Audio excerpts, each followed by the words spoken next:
উল্লেখযোগ্য কোনো ধরনের অ্যাকশন এখানে নেওয়া হবে না।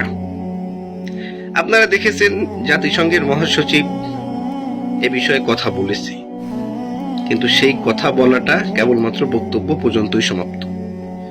দুই একটি লিখিত বিবরণী এবং সংবাদ মিডিয়াতে প্রচার হওয়া পর্যন্তই সমাপ্ত। এটার বিপরীতে কোনো অ্যাকশন আসবে না। আমি মেনে নিলাম যে ইউএসএ পৃথিবীর সব থেকে বড় রাষ্ট্র, তাদের শক্তি বেশি এবং তাদের ক্ষমতা বেশি, তাদের রাষ্ট্র অনেক বেশি। কিন্তু পৃথিবীর অন্যান্য রাষ্ট্রগুলো যদি এক এবং ঐক্য হয়ে যায়, বিশেষ করে এশিয়া মহাদেশের রাষ্ট্রগুলো যদি এক এবং ঐক্য হয়ে যায়, তারা কিছুই করতে পারবে না। এশিয়ার এই সামুদ্রিক অঞ্চলগুলো ব্যতীত এবং তেল খনিজ সম্পদ ব্যতীত ইউরোপ বিশ্ব একেবারেই অচল। কিন্তু আমাদের সমস্যা হলো আমরা সবসময়ের জন্য ইউরোপ বিশ্বকে আমাদের মডেল করেছি। আমরা তাদের মতো লাইফস্টাইল গ্রহণ করেছি, আমরা তাদের মতো সংবিধান, তাদের মতো জীবন বিধান, তাদের মতো রাষ্ট্র এবং আদালতকে গঠন করেছি। তারা ঠিক যেভাবে আমাদেরকে চলতে বলেছে, আমরা ঠিক সেভাবে চলেছি। একটা কথা বলেন, সায়েন্সে এবং টেকনোলজিতে তারা এত এগিয়ে গেছে, তার কারণ কি জানেন? এর কারণ সায়েন্স এবং টেকনোলজির সব আবিষ্কার যে তারা করেছে তা নয়।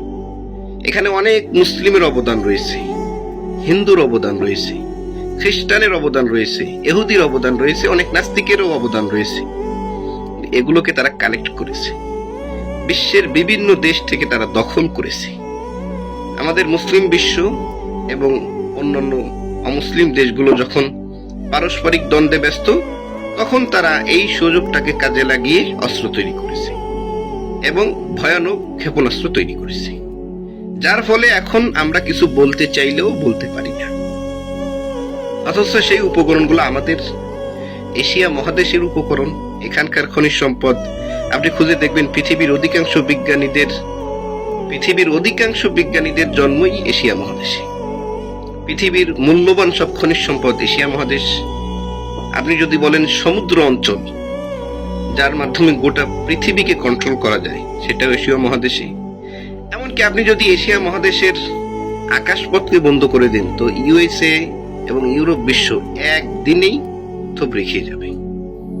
আমি বলতে চাই এবং আমি বলতে পারিও, আজকে এশিয়া মহাদেশের সবগুলো রাষ্ট্র যদি সম্মিলিতভাবে আমেরিকাকে এবং ইউরোপ বিশ্বকে অবাঞ্ছিত ঘোষণা করে, কালকে থেকে তারা কিছুই করতে পারে।